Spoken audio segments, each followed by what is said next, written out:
My name is Ellie and Dote, and I am an out entrepreneur.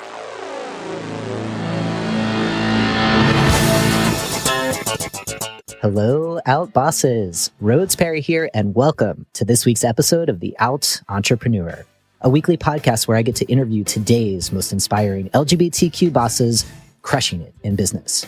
And on today's episode, as you just heard her introduce herself, Ellie and Dote is joining us all the way from Fresno, California. So Ellie, welcome to the show.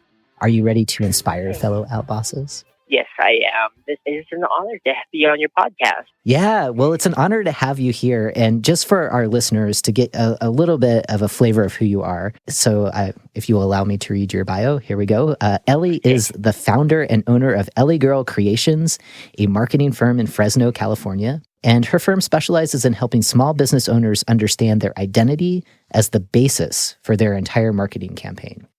With over 25 years of experience in graphic design and 10 years in the website design industry, Ellie uses her expertise to create powerful user experiences for her clients and their prospective customers. And she works with folks all over the country. And at the end of today's conversation, we're going to learn how we can get in touch with Ellie, especially for those of us thinking about marketing and how we put out our personal brand. So Ellie, to kick us off, why don't you tell us a little bit more about your business and what makes it unique? Well, I actually started last August after I had a little bit of time where I was really sick in November 2016 and ended up having to leave my job. And as I was in recovery, January, February of 2017, I was trying to figure out, okay, what in the world am I going to do with my life? What am I going to do? Where can I apply? And some of my old clients started to get in touch with me and go, hey, I really appreciate the work that you did.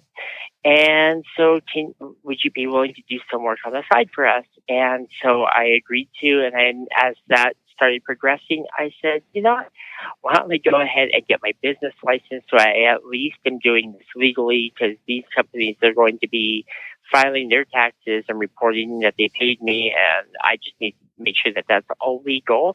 And so I did, and little did I know that the moment I got my business license in hand, it just took off. I'm like, okay, here I am. I'm going to do this. So my business is all about helping entrepreneurs understand their identity and learn how to embrace that. One of my pet peeves when I was working for the agency I was working for is that we had a lot of clients that would come in with their branding packages that they bought from different companies, some of them locally, some of them big too. And they would come in with these logos and these brands that really didn't match who they were. And trying to ask them about that, trying to ask them, well, why did you go with this color? Or why did you go with this font? And a lot of times the answer came back, well, that's what they chose for us. We wanted to be trendy, we wanted to be edgy, and we wanted to catch people's attention. And they told us, well, these are the ones that statistically with all the numbers, they're bringing all of this in. And as I would get to talking to them, their logos and their brand was vastly different from who they were. And so as I came out and began my own transition in life, I wanted to put a lot of emphasis on that in terms of how do I help business owners understand who they are first and then use that to build a successful brand. I think that's you've shared so many powerful things just in your introduction. I think that what you've offered for yourself in your career and transitioning, you had that direct experience of reintroducing yourself to the world. So rather than working for someone else, you took the leap, you got your business license, and you started to reintroduce yourself to old clients from your previous employer to kind of say, hey, I'm doing this, and here's how you can benefit from working with me. And through that experience, you've been able to help other smaller business owners imagine how their personal brand reflects what they do. And what it sounds like, what makes you different is that rather than doing some kind of cookie cutter, here's our branding package, here's what's going to sell, and it doesn't align with who that person is, you really look at the business owner and what their style, their approach is, and you make sure that the branding is communicating who they are and the value that they add. And you have that real experience by doing it yourself, which is so huge. Yeah, and all of this well in the middle of my transition too. So Yeah. that Yes. And we will get to that for sure. For sure. I want to kind of hang on to your business really quick first, though. So in this world of personal branding and marketing, as a small business owner myself, it seems like it's a really, really crowded space. So I know that you've just gotten started. You've been around since August of 2017. How do you differentiate yourself? I know that you just talked briefly about how you really work with a business owner and get a sense of who they are to communicate that. But when you have 5 minutes, or if you have 30 seconds with someone in an elevator, how do you stand out as someone who does personal branding and marketing?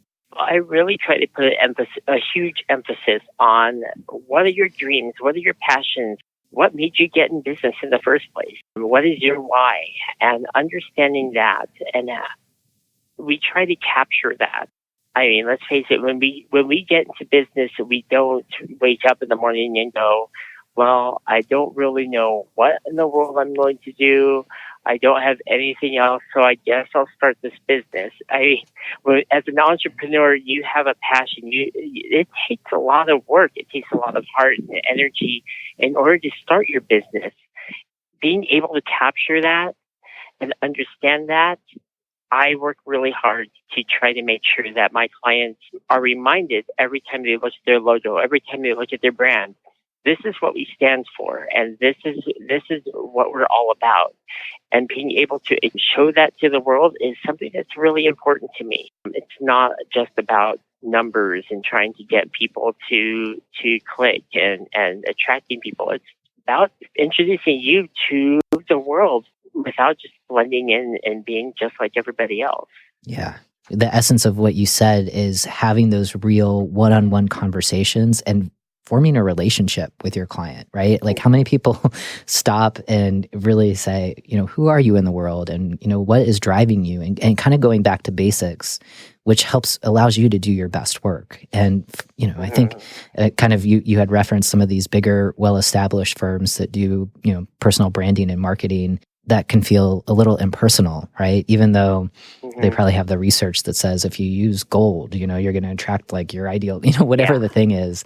Like right now, the huge trend is let's use glitter and handwritten styles. Yeah. And in the female community, it's a lot of rose gold. We see that all over the place. Yeah. And that might not be you. Yeah. So. Yeah, no, I think you're right on with that. And I think about my own brand. I don't think rose gold writing would work for me, and it's just like, at the end of the day, like we have this relationship, you now know that, right? And, I just think that that's really, really important, and a good reminder, no matter what your industry is, when you're forming a relationship with a prospective client or someone who's going to hire you, it's important that they get to know who you are and vice versa. I know that seems like such common sense, and in a world that feels increasingly transactional, I think that is becoming a lost art, for some of us. Yeah. And I just wish that more of us kind of centered our approach around authentic relationships, right? Yeah. So you talked about, just as you kind of introduced yourself, of, starting out in August of 2017, you took some time off, you got sick. It sounded like you were also going through your own personal transition. I'm hoping that you can take us back to that moment in time and share a little bit more about your origin story of getting started as an entrepreneur. So I know you kind of gave us a little sneak peek of what that story included, but can you take some time and walk us through those decisions and how you got around maybe some of the fear of, oh my gosh, I don't know if I'm ready or if I can do this, and just what was the push that finally got you started on being an entrepreneur? Well, I still face that every day. So, but it's really intertwined a lot with my transition, my personal transition. I don't know really how to separate the two. I was at a point in January 2017. I was just coming out of 10 years of being diagnosed clinically depressed. On top of that, being very sick. And I didn't know what to do with my life.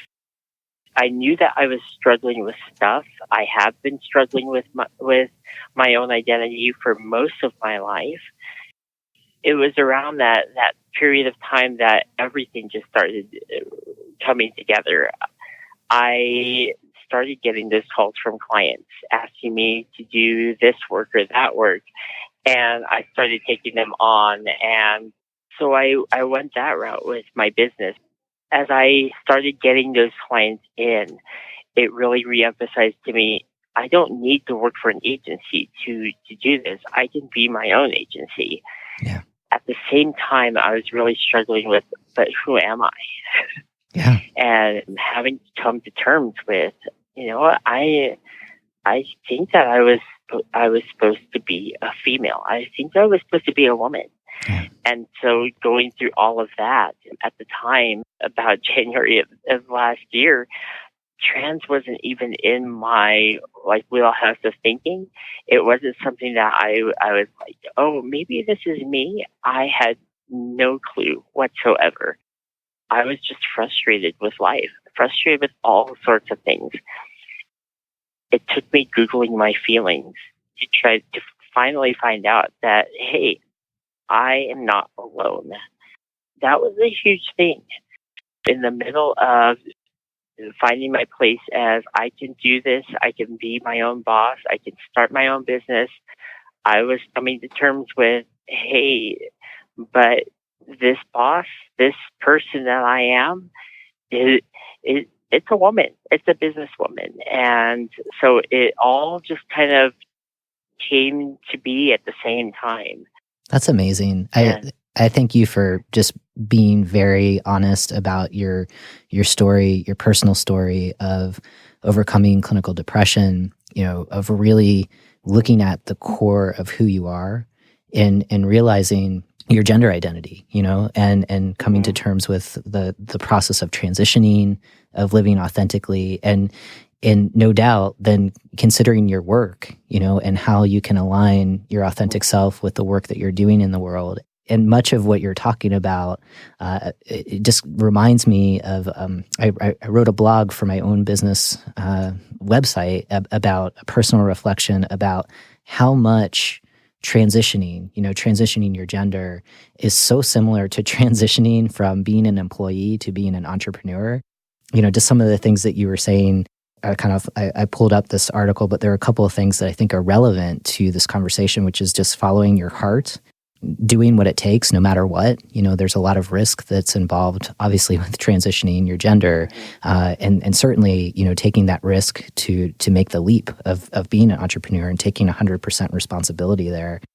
And then, like much of what you're doing for your clients, it's, you're recreating yourself, but you're reintroducing yourself to all of the people that you've ever formed business relationships with. And I think you stated that really nicely, where when you were thinking about breaking out on your own, you reflected on all of those clients that were so happy with your work as you were working for an employer, and recognizing that those relationships don't end even if your formal relationship as an employee with your employer ends, right? Like, they're always going to remember you. And since then, some of them have become your clients. I think that that's hugely inspirational. Yeah. I thank you for walking us through that, because I think that's helpful for some of the listeners who are still thinking, oh, I'm not sure how to jump out and do my own thing. And, I think you're giving a lot of people hope. And it's a scary thing. It's kind of interesting for me to be in a place where, if I'm introducing myself to, I say you, or people who only know me now, there's so much more of a comfort level there than there is like facing somebody and going, hey, remember me back when? Yes, 100%. Yep. Yeah. Yeah, it's the longer term relationships, both, from the perspective of being a trans person in the world, thinking about your family or extended relatives. It's like, oh, I have to reintroduce myself to these people and build new history with them. And I think that that's something that all entrepreneurs can understand, where it's like, wait a second, I know that you knew me as this copy editor working for this newspaper. Well, now, I run this content blog and this is my business. And sometimes it's hard to build that new history as a business owner, right? With people that having spent so many years in the industry here in town, I mean, I wasn't a stranger to a lot of business owners here in town. Yeah. But having to go into those meetings and not know what their background is, I come from a very conservative background, so I understand that there's a lot of trepidation about the LGBT community. There's a lot of discomfort because the two communities do not commingle. So yeah, there's a lot of that questioning every morning when I wake up. Okay, who am I going to be talking to today? How am I going to present myself? And what do they see? That's a huge thing. So. Yeah.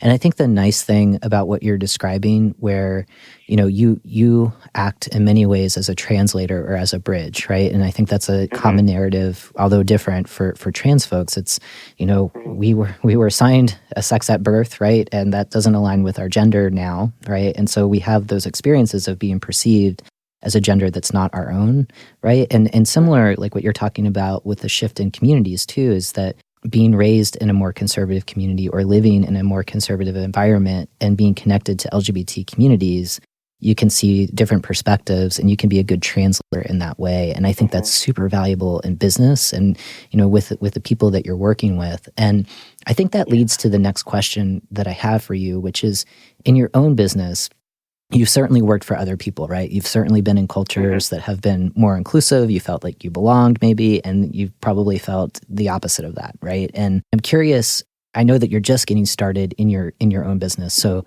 maybe you're still trying to map this out. But when you think about where you want to be in 10 years, 20 years with your business, what are some of the things that you're wanting to build now that will truly welcome people who may feel like that it's hard to find a marketing or personal branding firm that really is going to listen to who they are or appreciate the differences that they bring to the business world? Like, have you thought about some of those little things that you would do in your own business to signal to a business owner who's recently transitioning on how they have a place to work with you? It's interesting to me. I go back and forth a lot. In fact, that's one of my biggest struggles, is trying to figure out, how does my gender identity and the fact that I'm trans, how does that play into my business? It definitely has shaped a lot of my process. And so there's definitely that sense there. But at the same time, I worry a lot about labels and preconceived notions on both sides of the fence, and I struggle with that. So I think as I look to the future, I look and I know I want people to know me for my work. I want people to know that I am just like them. I'm not strange. I'm approachable, and I want to be that bridge. I was in a group the other day when we were talking about my transition on Facebook, and that struggle I have of how much do I present that I am transgender in the beginning of stages of getting to know a client. And there were a couple of people in that group that were very much so, well, I would hire you just because you're trans. And I didn't like that either. I wanted people to, I want to be known, and this is one of the values that I stuck with at the very beginning, is that I want to be known as a designer, a good designer, that, well, trans is part of my story. And I understand that it's not everybody's story. And we all have our own stories that we come into it with. But being trans does not define me. It's a label that I have. But when we start allowing those labels to define us is where I shy away from that. So I guess 10 years down the line, I am hoping that I am in a place where I can be that bridge to people and have them know that being trans doesn't define me, but I am first and foremost a designer. Yeah. Yeah, I think you stress a couple of points that are worthy of kind of underscoring here, which is just that you want to be known for your work, and that first and foremost is why people seek you out and want to hire you. And I think maybe what that person who said, I would hire you just because you're trans, that they said that might have been unskillful, is that because you're such a good designer, like the unique perspective or the specific perspective that you have as someone who is trans, who has been a bridge, like you have seen gender in lots of different ways, that's an added value, right, from a marketing perspective. And maybe they were trying to communicate that and it didn't come across, but like the feeling of being tokenized, nobody wants that, right? Yeah. Nobody wants to be sought out of like... On the same hand, I as an Asian, I saw affirmative action was a huge part of growing up, of knowing if I wanted to make it into a college, my chances of 4 year in university against another ethnicity was, there were just those things, and it really rubbed me the wrong way that race and color do not necessarily designate if I'm good or not. Yeah, I think that goes back to just like a meritocracy where, like, in an ideal world, it's you are sought after because of these unique skills. And then we also have to recognize that we live in, and we've inherited these systems that are pretty messed up and definitely privilege white people and privilege people who are straight and cisgender. And so it's kind of, yes, we are awesome and we have these skills. And we also, because of living in a system where we've because of certain aspects of our identity, know what oppression feels like. Those experiences also make us really valuable to have on the team so that we can help an organization or workplace be more mindful of, practices that they may not even know could be potentially problematic and alienating, from the perspective that you have markets, right? Like you want to market to LGBT people or you want to market to Asian Pacific Island communities, and you should probably reach out. And at the same time, it's interesting because my background is in religious studies. I was in church quite a bit growing up. In fact, my first quote unquote real job, I was an associate pastor, and then I went to become a graphic designer at another church. So I have a sense of connection to that community as well. Part of me is very much so into I want to bridge that gap of understanding between the LGBT community and the conservative church community, because I've seen both sides of things. Yeah. You're giving our listeners a good lesson on intersectionality, and that we cannot be reduced to one aspect of our identity. We're really, really complicated. And I think what you're also sharing, which I think is valuable, is that at the end of the day, like, as much as we live in a world, well, in this country, in particular in the United States, this kind of polarization that we're feeling right now is like, at the end of the day, we have more commonalities than differences, and the differences that we have are what allow us to be better, right? And so I think the perspectives that you share, especially from a marketing perspective, are so incredibly valuable. And I think, for people thinking about how to brand themselves, they would be really wise to work with you, because you have these unique lenses that should be stitched into the marketing world, and far too often it's just everything is segmented. And I think one of the things that I absolutely love that I bring from both sides of the table is understanding that we all have things that we value, things that we're passionate about. We wake up in the morning and we go, I wish in my ideal world I want this.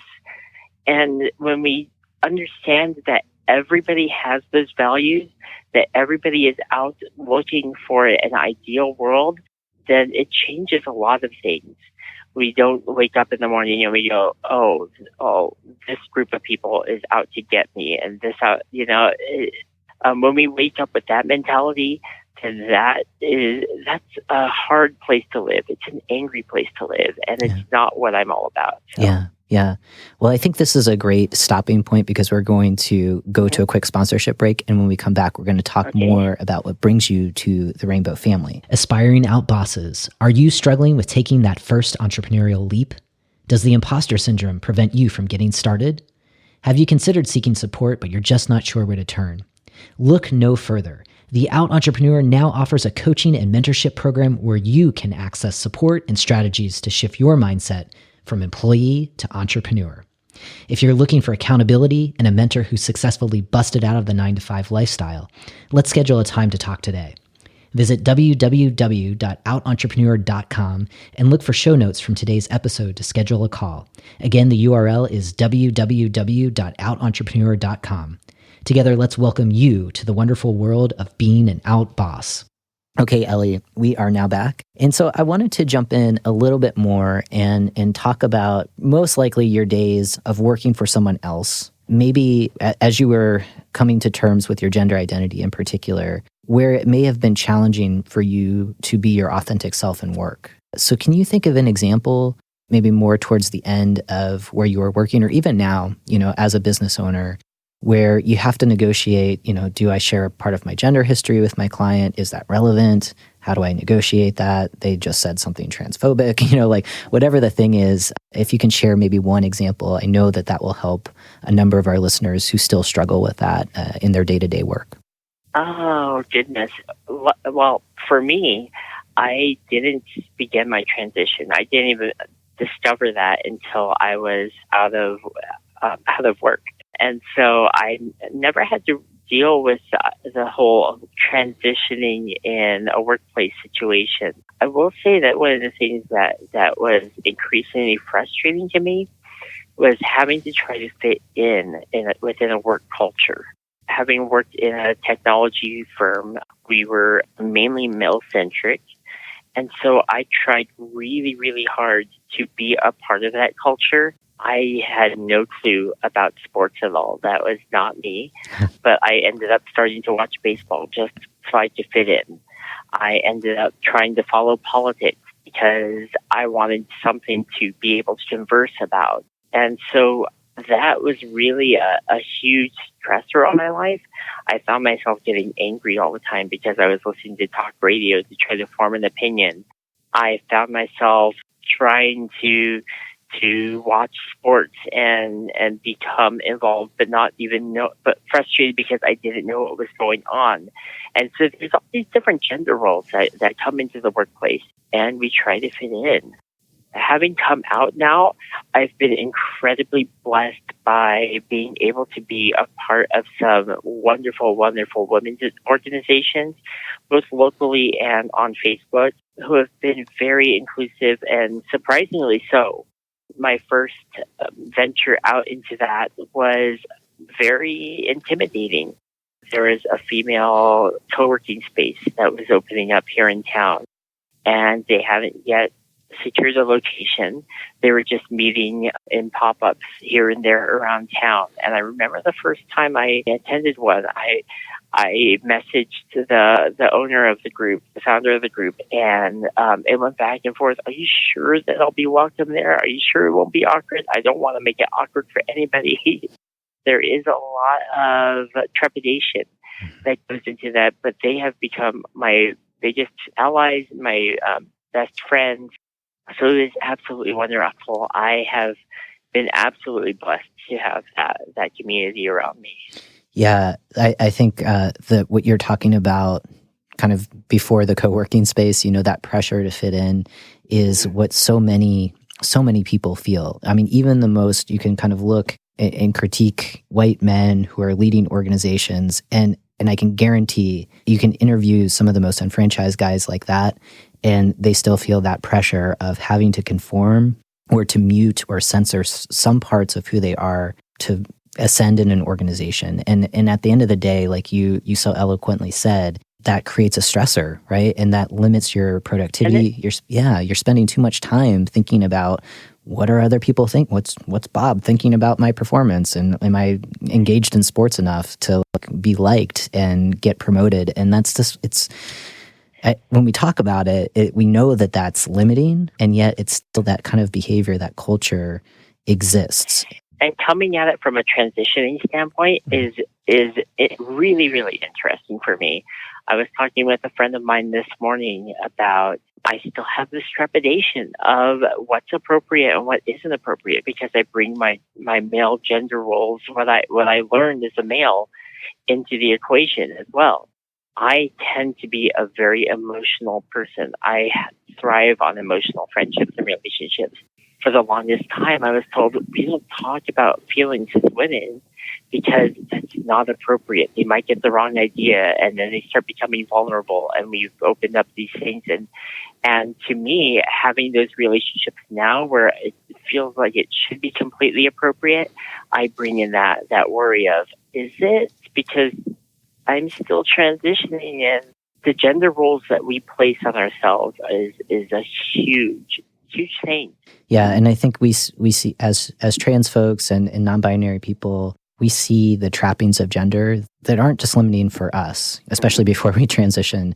I mean, gender can limit people cisgender people who are the most gender conforming folks in so many ways that, and without thinking about it, people don't realize that they're confined, right? And so that's I think another one of our superpowers, I guess, like as LGBT folks. And that's one of the reasons why I struggle a lot with placing the label of trans on myself. And for the first, I don't know how many months, I didn't present myself as a trans woman. I presented myself, I am a female entrepreneurist. I identify as a woman.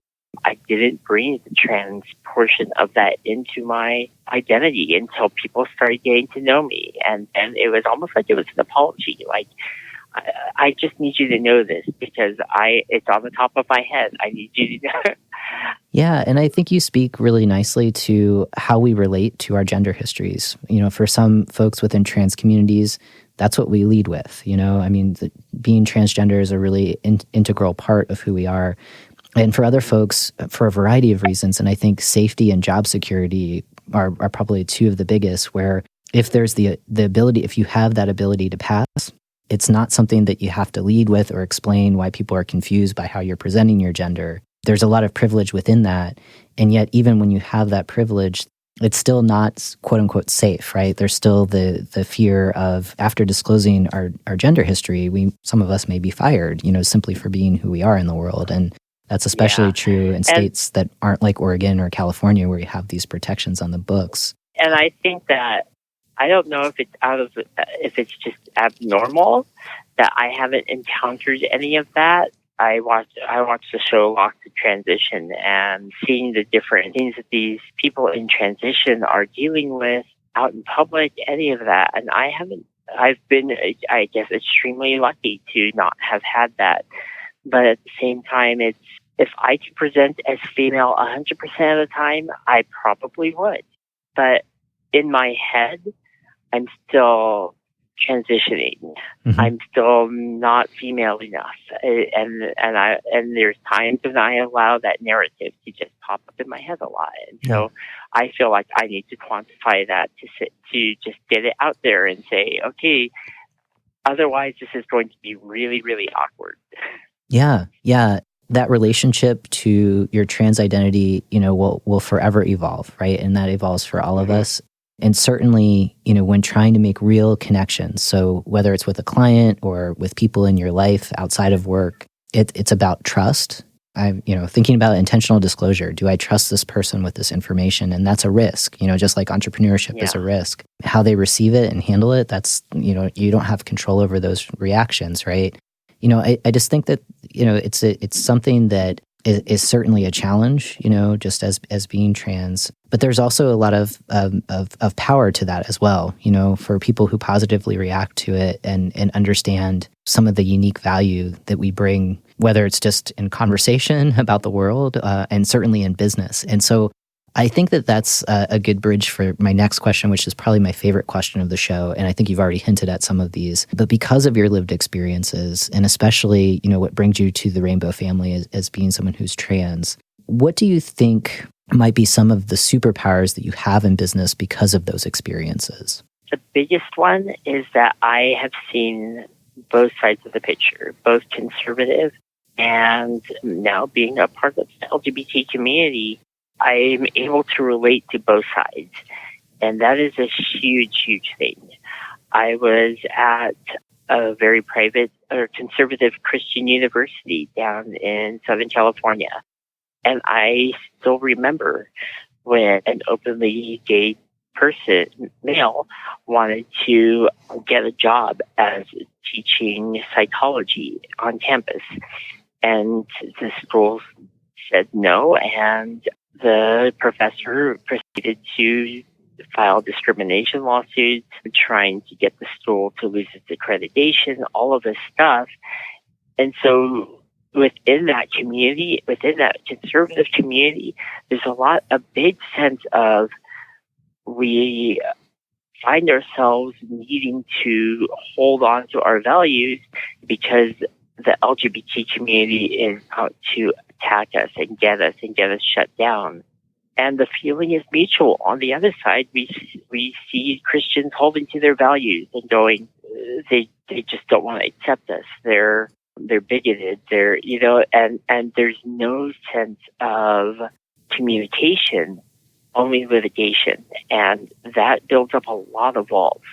So being able to see both sides of it and see that there are real human people on both sides of it is really a huge thing for me. Yeah, so the superpower for you is definitely being that translator and that bridge. And I think you're right. It's incredibly polarized when you think about just the tension. And I always say this, like, when you think of the Constitution and the First Amendment, there's a tension within that First Amendment, which is the freedom of religion and the freedom of expression. And I think we're seeing that play out with LGBT communities and communities of faith, and the recognition that just like yourself and, for people like myself, we're not devoid of faith or spirituality. And so it gets complicated. And I think right now you're right that we need to bring more humanity back into the conversation and maybe sit down and have some face-to-face. Where do we find commonalities and how can we live our lives recognizing that we're not going to hurt each other, if we think of best interests. And I think the one of the biggest examples that I saw of this was back, I'm trying to remember if it was last year or the year before. I don't know. All the years, when you get to be my age, all the years just start to blend together. And you start thinking of things in decades instead of years. Yep. But we had that, the white supremacist rallies in the South. And it was the guys out there with tiki torches and all this stuff. And you look on Facebook, and how people are reacting to that immediately. And I don't know about your own Facebook feed, but on mine, I started seeing a lot of, I wish these people would just crawl back under the rock that they came out from, to a lot of political stuff of this administration is allowing this stuff to come out and giving permission for them, to name calling, to people even going, the world would be a much better place without these people. And for me, I couldn't believe that people woke up in the morning going, I think today I'm going to stand with a bunch of white people and say that my race is superior. I can't believe that is something that is at the heart of what people think. So I tried to figure out, okay, well, what caused them to feel this way, to feel like their option was to go out and protest in this manner. And it hit me. These are very conservative people, and I'm painting with a broad brush here. I don't want a bunch of angry emails going, you're generalizing, but these are a very conservative people. They feel like marriages between a man and a woman.